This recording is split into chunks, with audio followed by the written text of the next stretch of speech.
Hello everyone, yaxshimisiz ko'pchilik. Kinoda ingliz o'rganish programmasiga xush kelibsiz. Bu bizning 8-chi qismning darsimiz. Bu qismda biz The Pirates of the Caribbean Karib dengiz qaroqchilari degan kinodan ingliz o'rganamiz. Unda esa diqqatinglar ekranimizda bo'lsin. Pirates with us mired in this unnatural fog. Mark my words. Consider them marked. Yana bir ananglar. Us mired in this unnatural fog. Mark my words. Consider them marked. Mark my words dedi. Bizga o'rganmoqchi bo'lgan so'z mark my words. Mark my words. Mark degan mana belgilmoq deb ma'nosi bor. Da so'zimni belgilu degan gap qanda? Qarabto degan gap. Qarabto deganda biz qanda? Mark my words dedi. Buni ko'p uchragan bir idiom. Mark my words. Buni bir misol tuzib bersam, he will make trouble. He will make trouble. He will make trouble you. Mark my words. He will make trouble for you.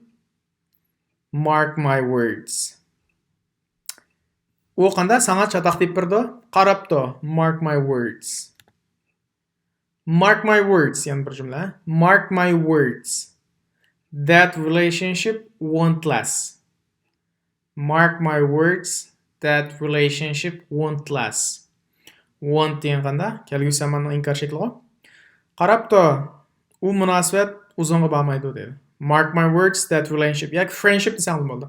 Mark my words. That friendship won't last. Davomlashmaydi. Last degan davomlashmoq degan gap.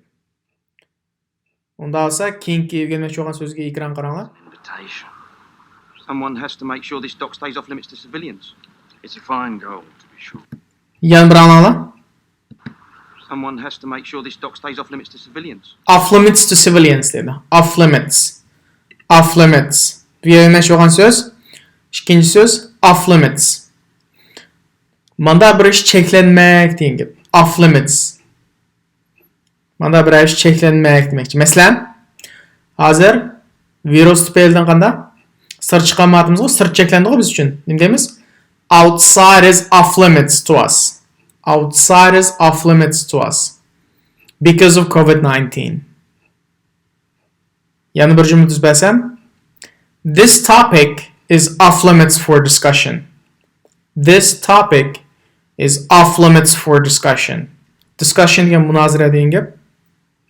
Topic degan tema. This topic is off limits for discussion degani bu temada munozara qilish shaklida dedi. It's off limits for me also. Men uchun shaklida. Das buga o'rganmoqchi bo'lgan eng oxirgi so'zni ekran qaranglar. Familiar. Have I threatened you before? I make a point of avoiding familiarity with pirates. Yana bir ananglar. Seems somewhat familiar. Have I threatened you before? I make a point of avoiding familiarity with pirates. Nima deydi? Make a point. I make a point of dedi. Make a point. Bu yerda aytgan so'z qanday? Make a point.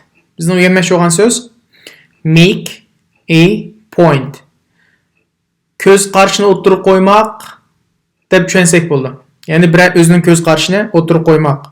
Buni misolab bersam, ma'lum bir o'zimning ko'z qarshini o'ttirib qo'yib bo'ldim desak nima deymiz? I already made my point. I already made my point. Yana bir misolab bersam, she made a point about learning English. She made a point about learning English. Masalan, u yana o'sha ingliz tilining mo'yni to'g'ris bir muncha gapni qilgan bo'lsa, undan keyin biz bunda yig'inchoqlab nima deymiz? She made a point about learning English. U ingliz tilini to'g'risida burun o'zining ko'z qarshisiga o'tirib qo'ydi, muhimligini dedi demakchi-da. She made a point about learning English. Unda esa bugungi o'rgangan so'zliklarni men bir yig'inchoqlikday mark my words, off limits, make a point. Mark my words, off limits, make a point. Agar tushunmaganga bo'lsa, asli ingliz shaklda qoldirsangiz bo'ldi. Bugungi darsimiz mushagicha. Rahmat.